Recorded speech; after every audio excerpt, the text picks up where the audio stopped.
Ladies and gentlemen, welcome to the Punchline Podcast. I'm your host, Muslim Yesilada. Today,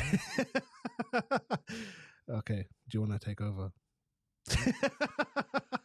You know what your problem is, right?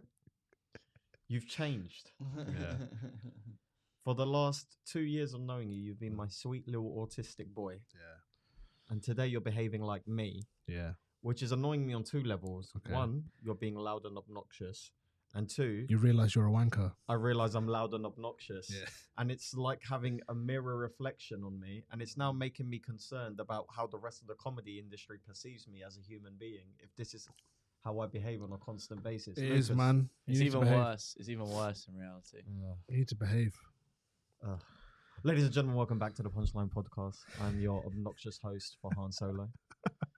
On my left, I have Muhsin Yesilada. Why? Meh. I'm going to start doing all your bits, like I did the other day. Yeah. I apologize for doing that, by the way. Yeah. I accidentally did. You had quite a big week in comedy last week, man. Thank you, man. It was Thank you. You bombed on Tuesday in Shoreditch. So did I. You didn't bomb, but we both. What happened in Shoreditch? It was a tough one. It was a tough one in Shoreditch. Then Wednesday you did Top Secret. I was homeless on Tuesday as well. Monday and Tuesday I was homeless. You were homeless. You had to stay in the hotel. Yeah, long story. Because your family hates you. Yeah. And then, you did Top Secret Wednesday. Yeah. You hosted Top Secret Thursday for the Muslims are coming. I did. Friday, you had your first open spot at UTC. Yeah. Saturday, you were homeless. Yes, I was homeless. You were homeless Saturday. I was homeless Saturday. And then Sunday, you did Glee Club in Birmingham. I did. Come on. Thank you. Thank you. How many theatres did you do last week, big man? I didn't do any theatres. How many did I do? How many did? I did 2. Did you? I did 2. Didn't I? Why are your headline? hands sweaty, bro? But didn't I headline one of those theatres? Yeah, but for the slap league, Yeah, I did not headline. UFC. I didn't headline for the UFC, no. But yes. It's been another good week of comedy. Yeah, it's a fun life, you know. it is. It is a fun life. Do you get bare people messaging you like, "Yo, bro, how do I get on this show?" I do. Yeah. I do. Lucas, are you? You don't get on this show. You don't Lucas, get on it. Do you want to get on the Muslims Are Coming tour? Yeah, man. I think that would be a fun. Do you fun need little a fit. different perspective? The Lucases I are think coming. we do. I have a bit about when I was a kid, I wanted to be hit, which reminded me when I was listening to your bit about how you used to get hit. All my friends used to get hit by their parents, and I was really jealous of them. Yeah. Because they would come in with like these war-stricken stories. I thought they were like cool and edgy, and so I used to go and perform in front of my parents. I used to misbehave on purpose, and then I would stick my bum in the air, and I would ask them to spank me. And that's how you realised you were gay. Yeah. It was my sexual awakening. Did you want That is your mum? amazing. Did you want your mum to spank you or your dad? It was just I just Anyone. wanted to be hit. Just anyone. I just wanted to be hit. Literally anyone, maybe even the postman at that Yeah, point. yeah, Please, yeah, someone just hit me so I can have a story. I was like the Joker in Batman when he's like, "Come on, hit me." I can tell you the beat. It was a beautiful moment in life when the beating stopped hurting, Oh, because then that was your punishment, right? So then the punishments didn't actually matter because you can just firm the beating, knowing damn well it doesn't even hurt, yeah. and just do what you want. I reckon I was probably about 11, 10 when it stopped hurting. Is it? Because my mum's not a very big woman. Is it? Yeah, she's a small little slut. Why did she start using? She started using lube at that point, or She did. No, my dad started using the lube, which made okay. everything a lot easier. yeah. When did the beatings? I never stop really hurting? got beaten, to be honest. Yeah, well, your dad's ugly, innit? So that was your punishment. It's amazing. If your dad, it's one thing getting beaten up by an average-looking dad, but to get beaten up by an ugly dad when you're a child feels like something out of like fucking a Roald Dahl novel, innit? Just like the big evil monster came to my room with a. Fuck's sake. Yeah. I'm still scared of your dad, and he's just an old man. It's just his face. He's a harmless old man. Your conception. He was a good-looking man back in the day. I would never sleep with your dad. I'll tell him. Kind of feel bad for your mum. Do you get your looks from your mum or your dad? Fine. Oh, his mum. His mum yeah. definitely. Because you're actually quite a good-looking guy, Yeah. and looking at your dad, that's a miracle. Well, one of my sisters looks like my dad, and it's kind of Yeah, your sad. sisters are kind of tough. It's tough out here for the sisters. Did you have sisters? I got a little brother. A little brother? Yeah. Good looking? He's all right. He's taller than me, which is Really? fucking annoying. Really? So he molests you. Yeah, he used to beat me up. You know what I want to do? Have you seen American Lucas? Yeah, you showed me. Yeah, bro, that is mental, man. And his name's Lucas. And his name's Lucas. Bro, you know how insane that is? Like, All white people look the same, man. you can identify that There's 3 different genres of white people. does your brother look like you? Yeah, a little bit. But do you feel like American comedian Lucas looks more like you than your brother looks like you? Yeah, probably. What are the My three? brother's my brother's not ginger, so Right.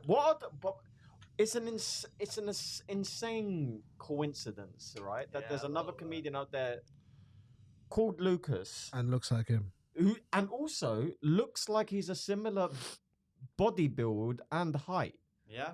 Do you know what I mean? Yeah. We're gonna. Wait. He did roast battle here like a year ago. Really? Yeah, I saw him. What's the three? That's how I found out about him. He was. I saw him on the roast battle story. Do you know how old he is? He's probably my age.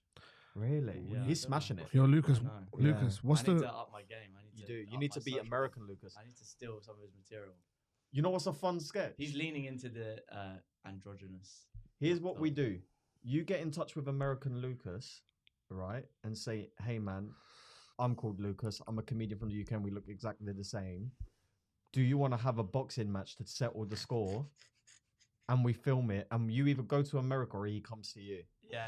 Do you have enough money to get to America? He lives in Austin, Yeah. so It's well worth a trip these days to Austin. You can go do the Kill Tony show and all that other that's stuff. True, that's true. But yeah, maybe. Or maybe we meet halfway. Maybe I meet him in New York. Bulgaria. Bulgaria. You just meet somewhere. I think you Somewhere should where fight. the fight won't be regulated. Maybe we should edit in a photo of who we're talking about so the listeners Oh yeah. have some context. Yeah, you should. Yeah, I will. What's the 3 genres of white comedian? Oh, white comedian. Oh, that's a good question, Farhan. There's me, which is scrawny, white posh boy. Yeah.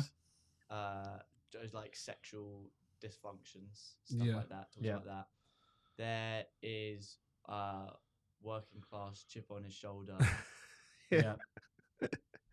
gruff, Yeah. Yeah. middle-aged man. Right. And then what's the third one?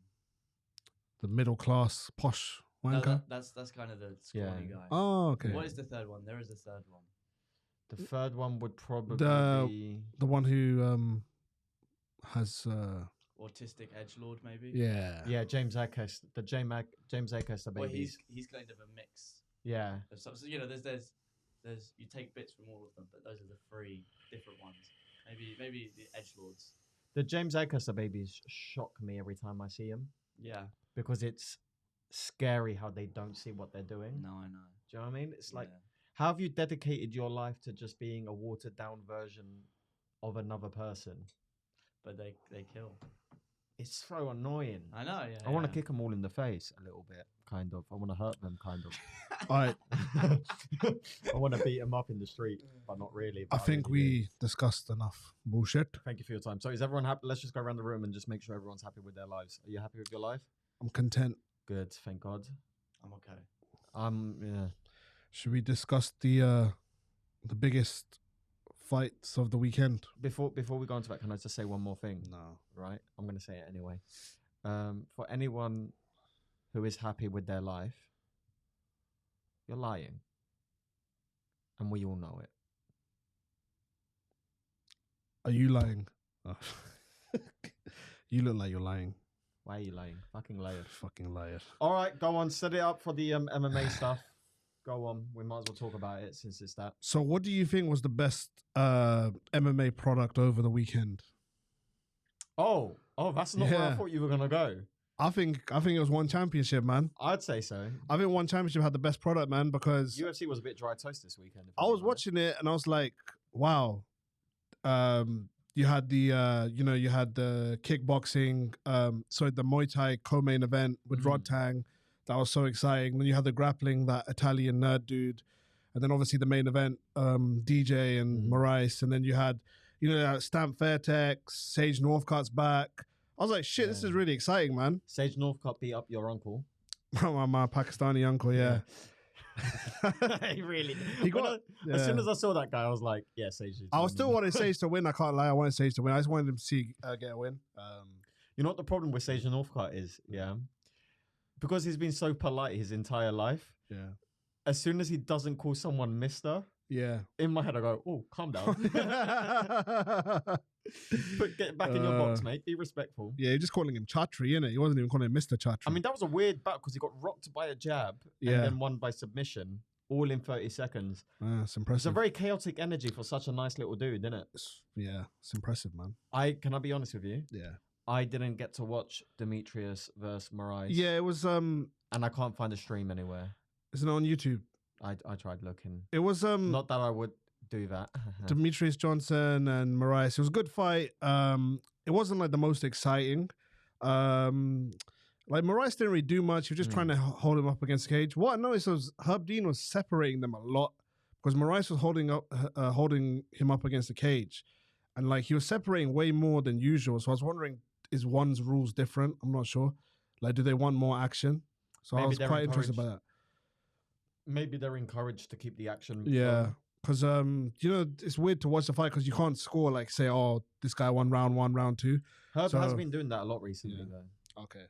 So I was looking at it, I was like, yeah, Demetrius pretty much won this. But if it was in MMA, in UFC, I don't know, like, maybe you could have chose Moraes to win more rounds because he was controlling him against the cage. He wasn't doing much, but... I think Demetrius should just retire now. Yeah. It's just going to... Because now he's just going to fight some Russian dude whose name you can't pronounce. And who's like 23 and might win. Probably might win, yeah. And Demetrius said that himself, like, do I just stick around until these young guys who I would have beaten years ago start beating me? Yeah. Or do I... What he said is he's going to go liaise with, like, Khabib, GSP, and Henry. He did look really good, though, man. Like, his knees in the clinch were just so dirty, man. He was just throwing them from anywhere. He was throwing a flying one from the clinch. Like, just, he was looking good, man. If Demetrius retires now, other than his incredible ability and his incredible career, one thing you can say about him that people, I don't think, say enough is the amount of integrity he's shown throughout his career. Yeah. Like, never disrespected anyone for the sake of selling a fight. If he has criticized anyone or anything, it's because he genuinely believes it. Yeah. He's got a lot of integrity, which is why I think he's gone down. Like, in all the trades that happened with Askren and all that stuff, right? He was a great fit for the culture of one championship because of that work in that part of the world. They like respect. They do, yeah, and all that stuff. And he's perfect for that market. One championship clearly won that deal, man. I'll tell you what, he can make a lot of money in that part of the world. Because I bet he's a big star in that part of the world now. Probably big star. He's big on Twitch and all that shit. So I think he's making his own gaming service. Oh, good. Yeah. Streaming service. Do it, man. Why not? Yeah, I think it's time he moves on. Leave on top. Also, like, that weight class is a bit sketchy because they say it's flyweight. Yeah. But bro, that Moraes is not making flyweight in UFC. He's like fucking... See how tall he is compared to Mighty Mouse. I really don't understand their rehydration system. I don't understand how I think Mighty Mouse is a real flyweight 125, but I think on the night, bro, Moraes must have like 15, 20 pounds on him because, that size difference is insane, man. Yeah. Demetrius was kind of a victim of his own success his entire career. Yeah. He cleared out everyone and then lost to Cejudo. And that was... Yeah. That was essentially... I mean, you could still argue that he beat Cejudo. I thought he beat him. Yeah, I felt like he won. I thought what was funny was I thought Demetrius beat Cejudo, but I thought Cejudo beat Aljamain. Really? Yeah. Oh, so you had Aljamain losing not like robbery. No. But like I just scored it that way. But I understand either way. But I'm just saying it's funny how that kind of went back around and Cejudo ended up losing. So. I found out something this morning. Yeah. The general public agrees with you. Oh, is it? Verdict MMA, which we really like as an idea. If people don't know, Verdict MMA is basically crowd judging. Yeah, crowd judging. So people can submit their scores per round online. Let me see what they have. And then they aggregate the results to work out what the general public think on fights. So how did you score the fight? I felt like Aljamain won 3-2. You think? Yeah, but here's my thing. But the general public clearly disagree with me. I actually had it like this. I had Aljamain winning round 1 clearly. I had round 2 Cejudo, round 3 Cejudo, round 4 Aljamain clearly, and round 5 Cejudo clearly. The reason I say clearly is because 2 and 3 they were pretty close. So I don't have a problem with saying Aljamain won because it's not a robbery. But personally, when I was watching the fight, I did edge them to Cejudo.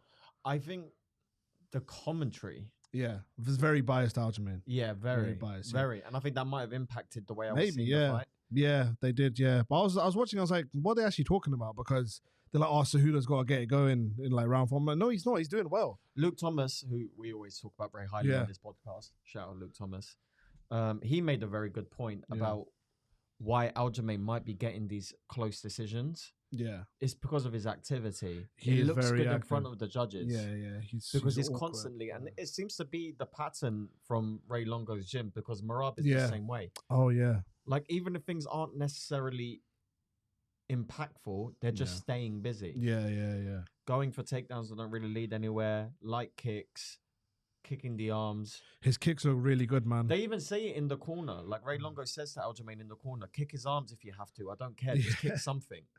Do you think Cejudo looked a bit rusty? Rusty, I don't think is the right word. Yeah. I think. Okay, here's what I think. The margin of error at 135 is so slim because everyone is so good. Yeah. And Cejudo was maybe 5% less of a fighter than the guy we saw. Yeah. 3 years ago. And that 5% was the difference between him winning a fight and losing a fight. Which is very impressive because this is the champ. He's a 33-year-old champ. He's in his prime. And Cejudo was just 5%, like you said, short. So. And arguably still won. Some people think he won. I thought he won. But, I'm not saying it's a robbery. I'm not saying that. I think there were some stylistic mistakes. Yeah. I think his stance was too wide, which was... If that round 1 he didn't get taken down, he would have probably been champ. Yeah. So I think if he had a narrower stance, when Aljamain didn't want to engage, there was a lot of quick lateral movement, and I didn't see enough urgency from Henry Cejudo to cut off the ring. Yeah. He was just slowly kind of following around the ring the octagon at times. I don't think the judges got it wrong. Like, I think Aljamain, is worthy winner, but whoever gave that fucking round 5 to Aljamain that's like criminal, man. Bro, that was judging. The clear rounds were one was clearly Aljamain. Yeah, 5 Henry won that. Yeah, 4 was clearly Aljamain and 5 was clearly Cejudo, and yeah, 5 Henry. That was the clearest. 2 and 3 are the rounds where you're like, okay, because some people were saying 4-1 Aljo, and I'm like, I guess you could say that because 2 and 3 were close. Yeah, but I think that's a bit harsh. I think the fair score is 3-2 to someone. That's the fair score. Let me ask you, at the end of the fight, did you think, okay, Henry won, but Aljo's probably getting this? That's exactly what I thought. Yeah. That's exactly what I thought. Yeah. Because I went on Twitter and I was like, oh, a lot of people are picking Aljamain 4-1 or 3-2. And I'm like, okay, I don't have a problem. I felt like... And when you heard a split decision, you're like, yeah, this is going to go either way. So I felt like other than round 5, the rounds I thought Aljo won, they were more definitive. Whereas I felt like the rounds Cejudo probably won. That's what I'm saying. So 1 and 4 clearly Aljamain won those. Yeah. 2 and 3 either way, and Cejudo only had 5 as a definite round win. So that's why you can't say robbery. You could say like, okay, I saw it this way. I saw Cejudo winning 3-2, but I'm not gonna say like, oh, he definitely won. The problem Cejudo has now is where does he go other than retirement? Because the heat was with O'Malley or Volkanovski. O'Malley's now going to fight what's-his-face. He can't fight Volkanovski because there's not enough heat after a loss for that. I know. And does he have the hunger to go fight Merab? Nah, I don't think he does at this stage of his life and career. I felt sorry for him, man, because he's like, oh, I had the plan. It was win this, O'Malley, Volk. And now it's like, do you fight Merab? Do you go to 145 and fight Max? It's the curse of being a serial winner. Like... he's not okay with it being a close fight. Because he was like, all my boys are saying I got robbed. I'm like, okay, where's my belt though? I don't care. Like, where's my fucking belt? So there is no consolation in his mind. Because he wants to dominate or nothing. I mean, that's why you can see, even when they were reading out the judges' scorecards, you see people who get a decision they're still celebrating even though they might have lost. Not Cejudo was looking depressed, like, fuck. Well, Even if I win this, I don't feel like I won. So when you win an Olympic gold medal and a 2-weight world champion, you're not the type of guy who takes consolations. Yeah. Like if John Jones ever lost, Yeah. he ain't gonna be there like, hey man. Or he might say that because John Jones likes to lie to people. Yeah. But in his head, he'll be fuming, and a few weeks later, we'll probably go. John Jones will start playing the Jesus card. He'll be Yeah. like, wow. It's Jesus' plan. Jesus But as soon as plan, get backstage, he'll probably hit the nearest security guard and then go to Daniel Cormier's house and try and burn it down. So what do you think should be next for Cejudo? Retire, Marab, or Max? Because I like the idea of all of them, to be honest. I'm like, yeah, retire. You've proved everything. Go spend time with your family. I don't think there's enough of a story for him to fight Max or Marab. There's not. Marab. Does he have the hunger to go fight Max? Yeah. Okay. The story behind Marab is like, if you win, you get to rematch Aljo or O'Malley maybe and prove that you're the real 135 champ. I understand that, but he didn't sound in his interview, and I understand it was right after the fight, so there's emotion involved. Yeah. But I didn't hear much motivation from him that he wants to go that long route. Nah, it's long. He was on a legacy solidifying arc. Yeah. He wasn't on a redemption arc. No, and I don't think he fancies the redemption No, arc. he don't want to be a contender again. Yeah, no. And then 145 Max. 145 Max is like, for both of them, I think it makes sense because they're both in a weird limbo. Because Max is not going to get the next title shot because he's lost the guy 3 times. Cejudo's not going to get the title shot of Volk because he just lost. Yeah. So if they both fight, they're both 2 big names. It's quite a good fight, and it's like an unusual fight that you don't really see like happen much. So it's like, yeah, why not? Let's do it. But same time, it's like, yeah, does Cejudo have the motivation? Could he even win that? It's a tough fight. So yeah, I don't know. Aljamain was getting booed. You know what? This is the problem with Aljamain Sterling, right? The fight was in New Jersey. Yes. And he came out to Empire State of Mind. Yes. As if the two things are exactly the same. Yeah. Just because people are from New Jersey doesn't mean they're New York, like they feel like they're New Yorkers, you know? What I notice about American crowds is they're a bit weird sometimes. Like, so they booed Aljamain and they cheered Cejudo, and Cejudo's not even the local guy. Yeah. They boo Belal Muhammad, who's the American guy, but they cheer Gilbert. I love how Belal doesn't give a monkey's though. I know, he was just coming out to that like helicopter music. It wasn't that song, but he was coming out to that kind of song. You don't give a shit. But one thing I want to say about Aljamain and Belal, both of them are so good, but they're both so disrespected. Like, they'll never get respect. They could do something so amazing, like Aljamain now, 3 title defenses, maybe on his way to becoming one of the 135 greatest of all time. Yeah. And still, they're like, oh, but you beat an older Cejudo, or you beat an older Dillashaw, you barely beat Jan. And Belal the same. They're like, oh, you beat a one-handed guy. It's just like, bro, why is there so much disrespect, man? They're doing some amazing things. I don't think I've ever seen a title reign like Aljamain's. It's a weird where there's some sort of absolutely clear contention for every fight. For example, the first fight against Jan, the infamous kick. Yes, or knee. The second one, very close. Very close. And some people felt like Jan won that one. Yeah. And we spoke about it on this podcast. The third one, Dillashaw dislocated his shoulder and his penis in the fight. Yeah. And this one, I mean, very close fight, competitive, highly skilled fight, but some people believe Cejudo won. I don't think I've ever seen a title reign like that. Where do you think Aljo ranks now as like all-time bantamweight? I mean, he's having 3 title defenses. I think it's joint with Dominic, because Dominic only had 3 title defenses. It is joint in UFC. His other title defenses were like WEC. Yeah. He's the joint leader now. Yeah. Again, it's so weird because he's having a historic reign in a very unmemorable way. I know, it's a very unmemorable way. I would still... It's crazy. For me, the bantamweight GOAT is still Dominic. I still have TJ up there as well. Aljamain I'll probably put 3rd now. But, you know, I think Aljamain with multiple title defenses, he's going to get there, man. Because you have to. You can't deny him at that point. He's going to be undeniable. And he's... But yeah, I guess that goes into the next point. Aljamain versus Sugar Sean. What's your thoughts about that? Firstly, that was hilarious. Did you see how Marab just took that jacket? Yeah. Marab just fucking... Bro, I don't understand. He put the jacket down 1 minute later, he's like, "Oh, my jacket now." Like, I mean, I was watching Marab. I saw Marab do it because he was standing between the security guards, and he went, "It's like mine now. You leave it on the floor. It's mine." As soon as he, no, he took it from his hand. Oh, he took it from his hand. On the floor. Oh, is it? He just reached for it, and Sugar fucking Sean hell. wasn't paying attention to who reached for it. Oh man. So he just took it, and Marab, like a child, is like, "Look, I got jackets. I got he jackets." thought he was passing it to his coach. I guess so. I guess so. Yeah. Fuck, that was hilarious. But yeah, You know what Dana White, right? Dana White was like mouthing off to Marab and all those guys to calm down. yeah, But bro, it's your fault. you put him in there. Why he Are said you shocked? he said that wasn't the smartest thing I've ever done. Yeah. dumb. It wasn't. Like you can't. Here's the problem with those situations. You can't blame the fighters for being fighters. You know what I mean? You put angry fighters in a small cage with each other, they're gonna fight. That's what they do. How do you see Sean and Aljo going though? Like initial thoughts. I think Aljo Yeah.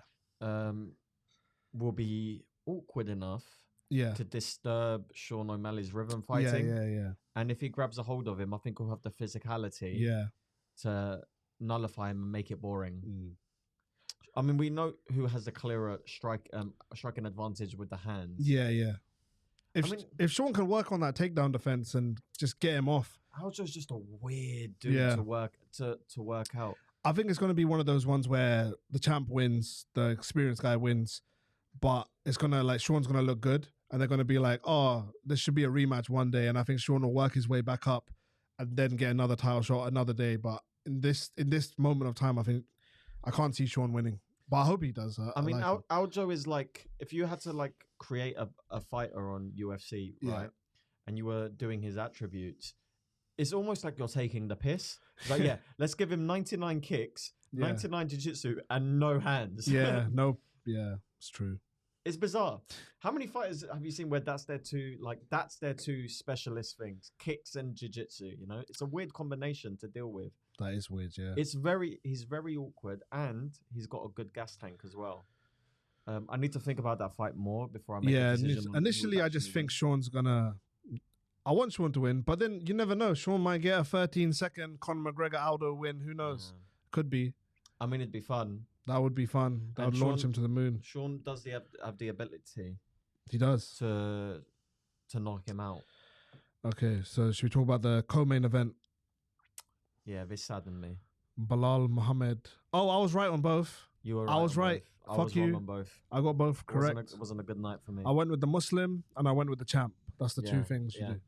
Anyway, I thought, Belal looked good, man. The disrespect again, the disrespect, like, Burns had an injury. Belal couldn't knock out a one-handed fighter.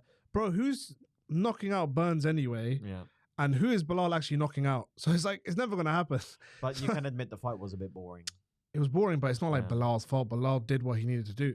He got the 5-round decision. 50-45 over Burns as well. Come on. I know, but from a marketing standpoint. Yes. It's not going to help him, but it was impressive, man. I didn't, but also at the same, he was impressive. His kicks, man, his body kicks. But I didn't see anything in his style that I'd feel like in a rematch against Edwards where he would have the advantage.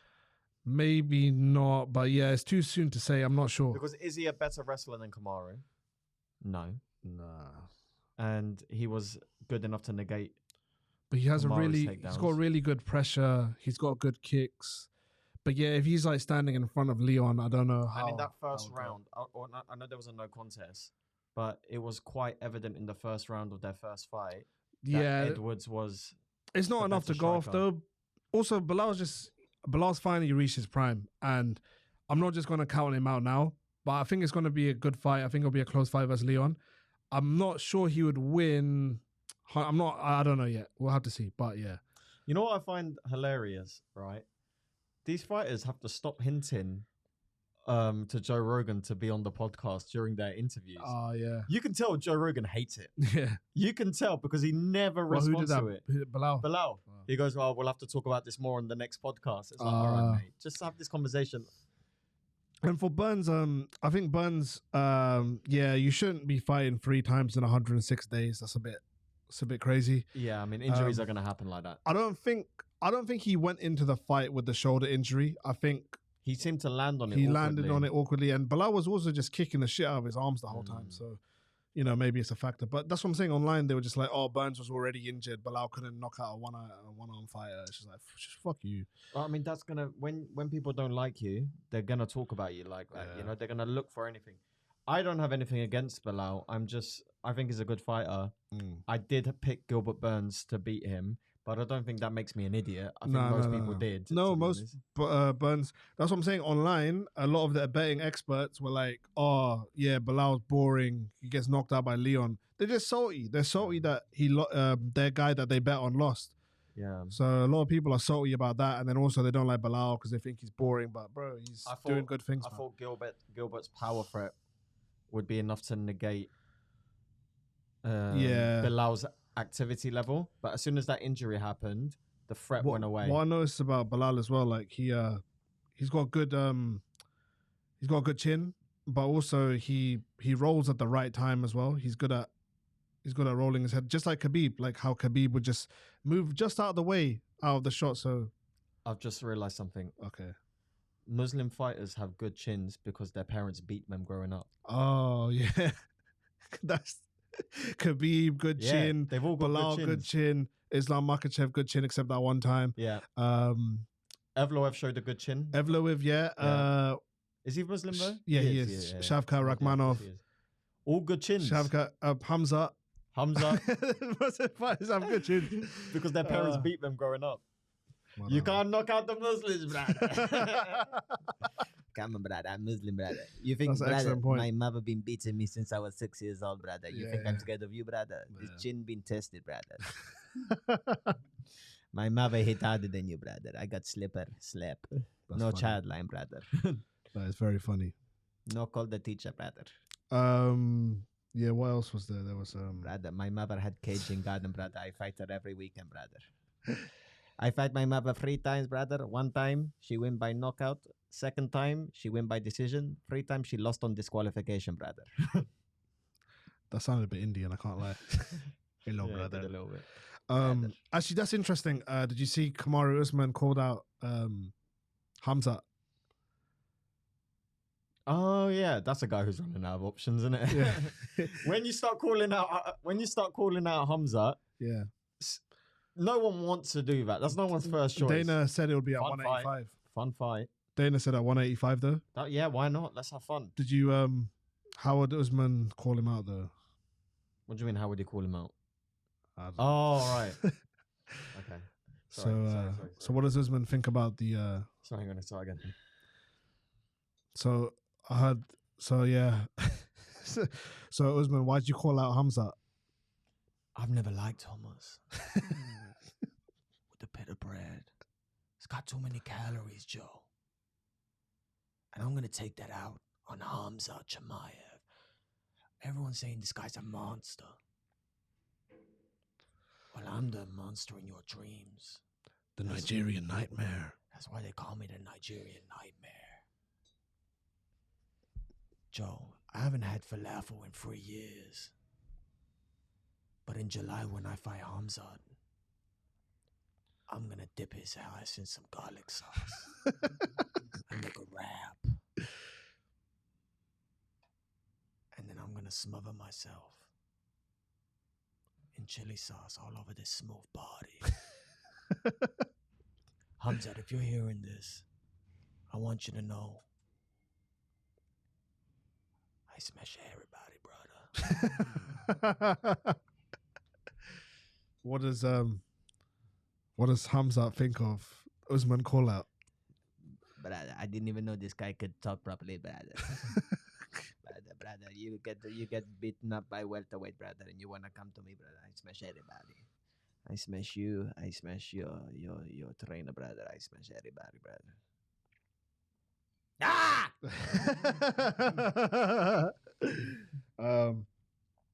So Kron Gracie's a great fighter. Kron Gracie. People were saying it was a flashback to 1992. It was, yeah. Should I do an impression of Kron Gracie? Yeah.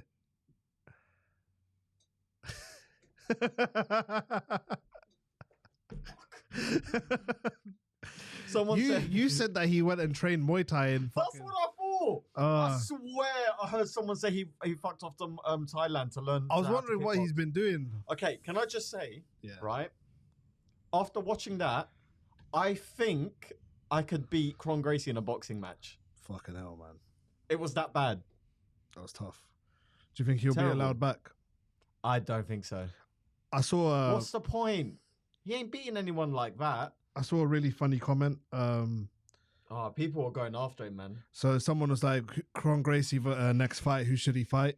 And some guy said he should fight Ryan Hall. They'll both start on the ground and just slide into each other.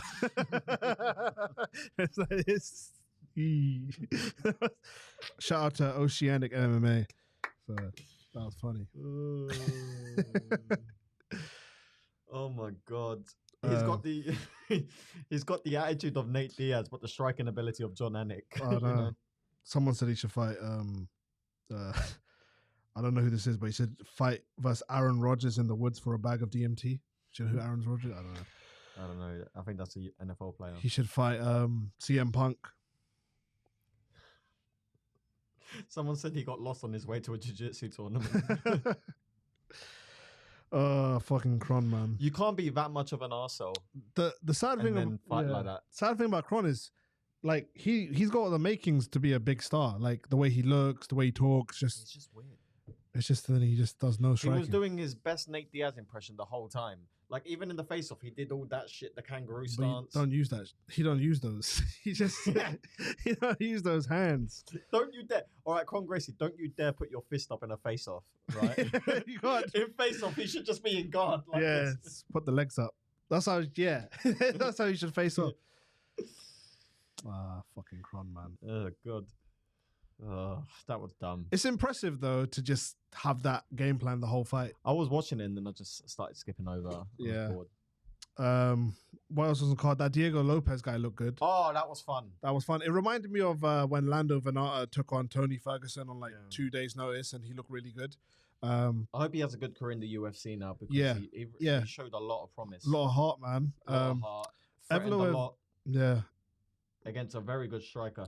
How good? I'll tell you one thing I saw about Evloev that I really liked. Yeah. Do you remember when he had his back against the cage? Yeah. And the impact of his kicks. Yeah. Really got some leverage on those. Yeah. And at one point, kicked round his body and got him on the head. Yeah, he looked really good, man. He survived those nasty submissions as well. His leg got hyperextended just like Mokaev. Those guys are tough, man. Those guys are fucking tough. Do you think Bryce Mitchell would have beaten Evloev? Nah. Ooh. Oh. I think it would have looked like a similar fight, to what Lopez I think Evloev looked tough. Evloev looked a bit off because he had to prepare for a new guy. Yeah. Maybe if he prepared for Bryce, he would have been ready for everything Bryce had. Because this Diego Lopez, he's new in it, so he might have not had enough footage to go off. Similar style to Bryce Mitchell, though. Yeah. Jiu-jitsu heavy, threatening from awkward angles. Anyway, let's do the fight. Let's do Bryce versus Evloev now. So yeah. So is Bryce's shoulder? I'm not sure. I have no because idea. it looks swelled up. I don't know. I can't remember either. Oh, fucking the women's strawweight, Jan. Yeah. Knocked the shit out of Jessica Andrade. Did you see what Dana said about Teddy Atlas? Oh, he called it just before it happened. Yeah. Yeah, because it was with the lead. I was like, yeah, what's Andrade doing? She was just rushing her. And the way Jan was throwing, you don't want to rush someone like that because she was just picking every shot very accurate. I had a feeling she was going to win. I didn't know she was going to knock the shit out of her, but I mean, Jan versus Wei Li in China, that's big. That would be big. I mean, for them. You know what Jan told me? She wants Wei Li in China. So she can stay home. Isn't that fucking awesome? Yeah. You know what I love about Dana White? What? When there's always one moment in every press conference where Dana White gets absolutely pissed off but tries his best to act like he's not pissed off. That guy asked him about slap league. Yeah. He's like, no, go ahead. No, fire away. Fire away. Go ahead, buddy. Which agency are you from so I could just destroy it? Yeah. That was such an intimidating. Yeah. Which agency are you from so I can get you fired tomorrow? What's your address so I can burn down your entire house? That guy was a little bit of a prick though. Yeah. Like, why'd you have to mention the slap league but then tie it to Dana's own problems? Like, come on, just... I mean, that's... Yeah, his own problems bit was Yeah, that was a bit inappropriate. And Dana's just like, yeah, well, you're fired, buddy. Tomorrow, I'm gonna you're done. I'm gonna buy your agency. Congratulations, you're never coming back.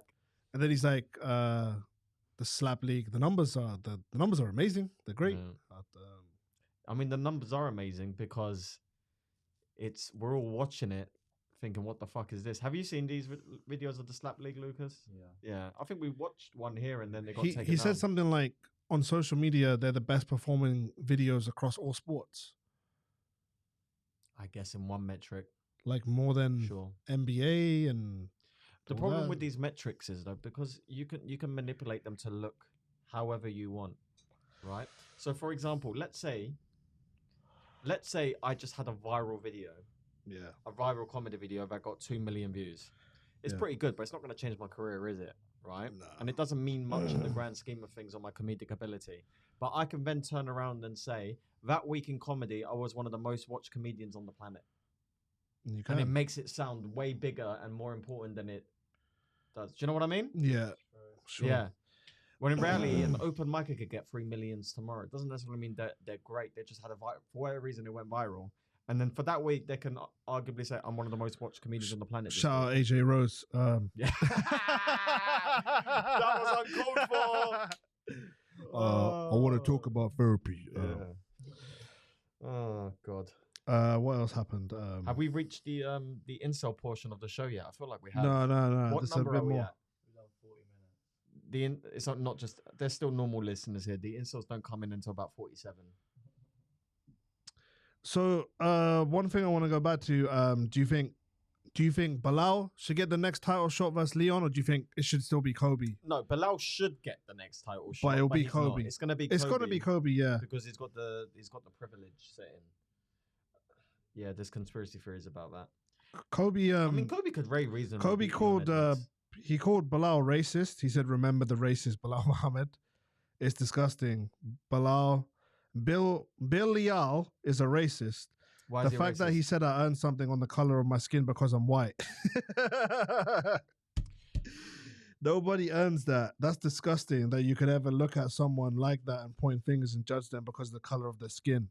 That's clear racism. And no one walked it back. No one said sorry for it. He's just trolling. Kobe's a troll. Okay, these white guys recently. Kobe's trolling though. Kobe's trolling. These white guys in the UFC recently are loving calling out black guys and Middle Eastern guys for racism, but have clearly ignored all the racism against Middle Eastern people, Asian people, and black people in the UFC for the last 5 years. Yeah. I don't understand how you don't see that. I think Belal is racist to Kobe. I think he should be punished. I'm starting to get a little bit annoyed by all the annoying white guys in the comments. I know. I had time the other day. How could you call him a cracker, man? How could you call Drickus a cracker? Because he is one. Yeah, I don't want to talk about Drickus. I'm sick of Drickus. Oh, I hope Drickus gets the next title shot and gets sparked out. Same. But speaking of that, Izzy and Alex are going back and forth on. Are they really? On social media. In a good way or a bad way? Bad way. Oh, what's gone wrong? Like Alex is saying it's still 3-1, and then Izzy's like, I got the best one. So. So and then Alex is going for a trilogy. He wants a trilogy, but Dana said no. You're fighting at 205, buddy. So. Izzy used a primary school tactic that we have all used. Right? Last goal wins. Got you last. Last goal wins. Last goal wins. Yeah. Lucas, imagine losing to the same guy 3 times and then the 4th time you win and they say, well, I win now. Yeah. And it's over. That's what Izzy did. And it was beautiful. I respect the shithousery of it. Amanda Nunes. Fuck her. I wouldn't personally. I mean, oh, right. She's fighting. That's another person who should just retire at this She's point. fighting Irene Aldana instead of Jessica. What's her name? Juliana Pena. Fucking hell, yes. Yeah. Why was Juliana injured? I think so. What are we doing? Either fight. Oh, Shevchenko lost as well. Yeah, just retire, man. What are we doing? I think literally just get rid of women's. No. You know what? The one thing in terms of women's sports, yeah, I'd say MMA is one of the better. The 115 division in women's sports is excellent. 115. Yeah, 125 is okay. 135 trash. And I think that's Amanda's fault. It's Amanda's fault, but also the skill level just seems a bit trash anyway. Like compared to her. Amanda's just picking up paychecks now. Like, what's there to stay for? Why is Holly Holm still doing it? Why is Raquel Pennington still there? Like, what are you guys doing? Probably just money, you know. Yeah. We say why are they still doing it, but why do people still work? You know. True, like, but 115 is exciting, man. Like, how many female fighters are probably millionaires? I don't know. Amanda. Ronda Rousey. Misha? Do you think Misha's a millionaire? She had that good thing with one. Yeah. She's well off. I don't think. Hopefully Rose, you'd think. Is Whaley a millionaire? She could be one day, maybe. Is Valentina's a millionaire? Gotta be. Yeah. She was champion for a long time. Paige Van Zandt. Yeah, from a different reason. Joanna. I'd like to hope Joanna was, because she was a dominant champ. Yeah, but also she's got a lot of brands. They're probably millionaires. She's one of the most famous people in Poland. Yeah. So she probably is a millionaire. Well, what's that though? That's like being the most famous. I mean, how many people? Lucas, can you look up how many people live in Poland?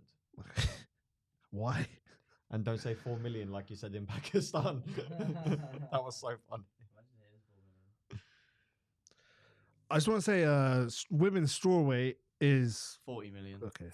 Being the most famous person out of 40 million. Well, Lewandowski. London, I mean, UK is like 60 million anyway, so. Yeah, like it's a pretty good big market to be popular in. Yeah, but if you're... You prick. But if you're famous here, like Leon Edwards is famous, but he's not like a fucking household name in the UK. When I was a kid, I thought the North Pole was in Poland.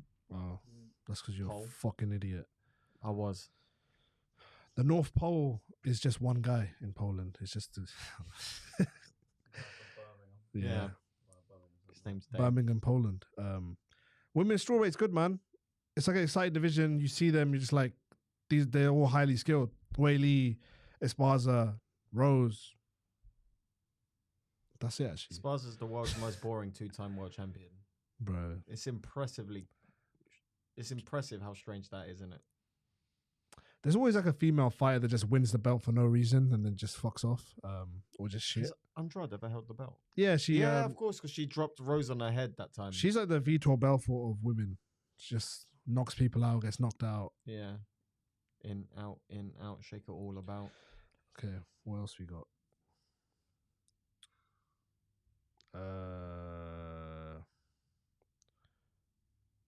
Don't know. John Jones said he's going to retire after Stipe. the Stipe, which I think is wise. And you know what's the annoying thing about UFC fans? There's going to be people saying that he ducked Pavlovich.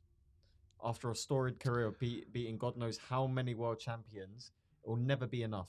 And here's the problem with that, right? He can go fight Pavlovich and then maybe go beat him, but there's always going to be someone else. Who cares? Who cares? No one cares about Pavlovich. He's a great fighter, but like, bro, if John Jones doesn't want to fight him, it doesn't mean he's scared. It just means he can't be asked. It doesn't do... What does it really do for John Jones' legacy Nothing. beating Pavlovich? Because Pavlovich is not like even a... Like, he's the best contender now. Yeah, for but like in 5 a minutes. month, it might be Tom Aspinall. Exactly. A month later, it might be Cyril Gane again. So and that's the problem. Yeah. At any point you retire, people are going to say you're retiring because you're ducking someone. Yeah.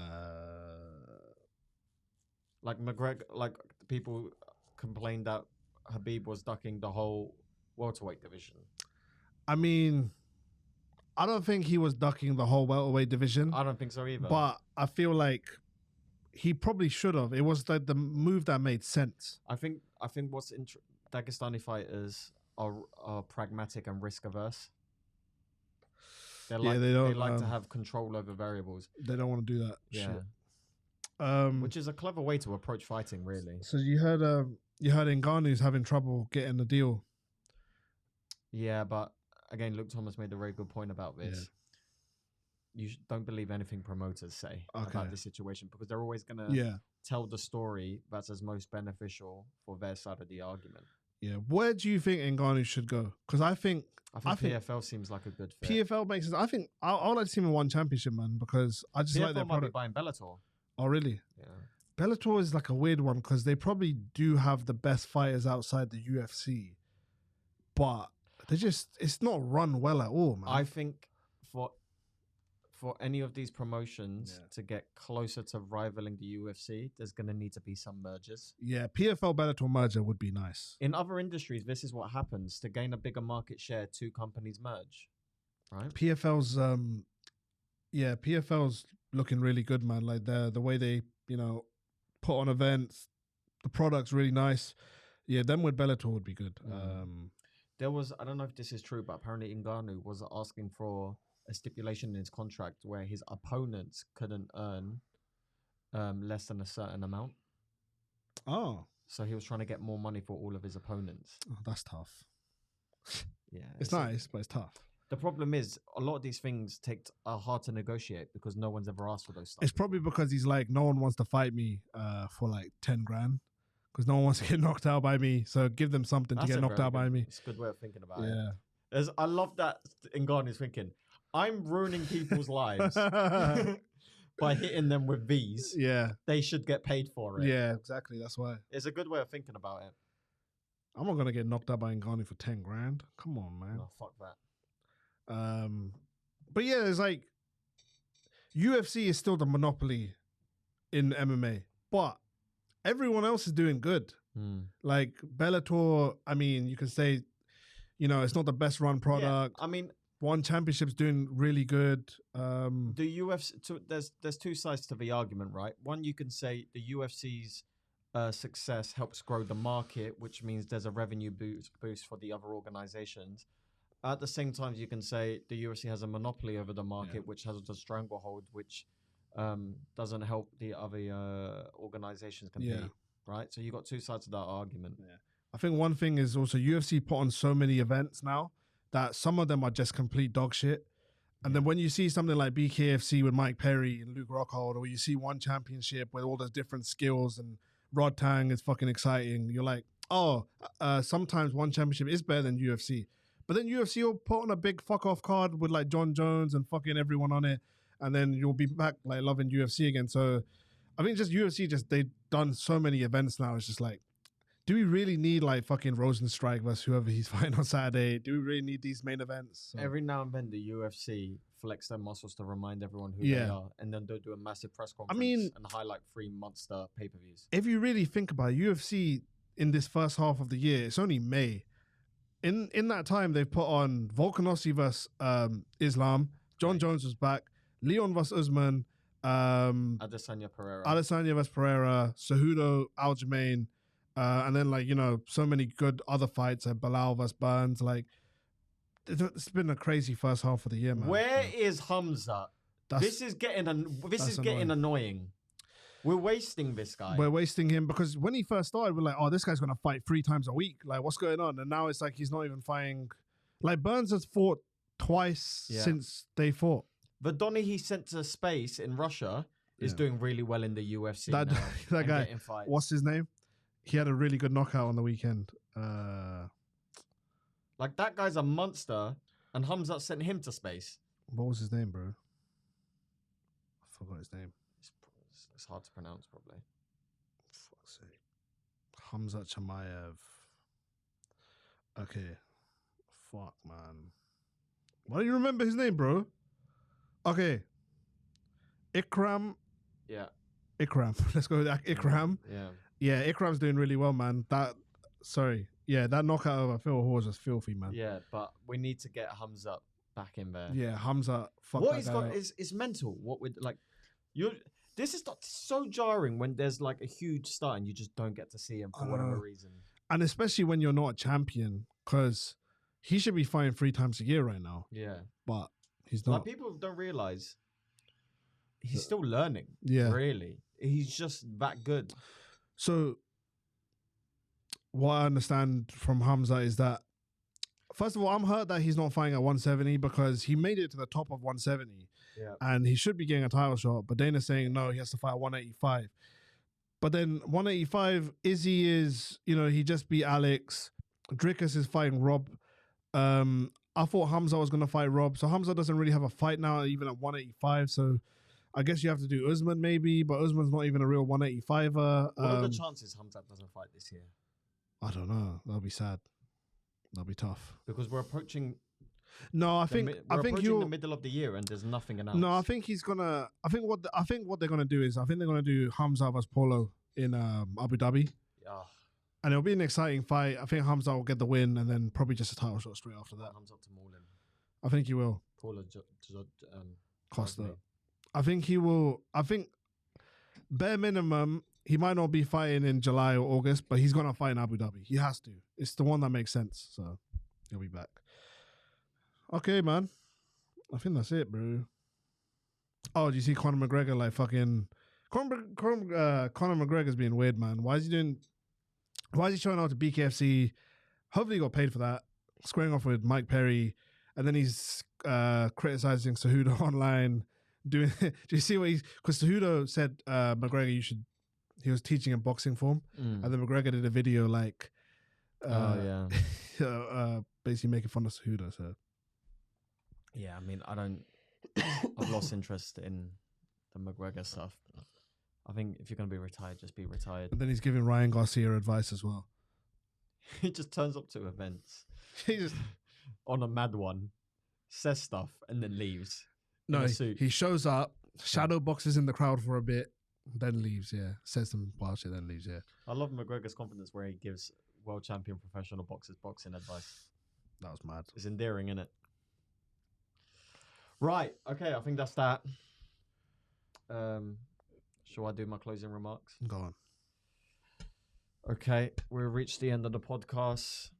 If you've come this far, Farhan, what are you? An incel. Lucas, what are you? Incel. You are an incel. Thank you for listening to the Punchline podcast. And remember, your dad spends longer at work, so he didn't have to spend time with you growing up. And that's just the truth. Goodbye.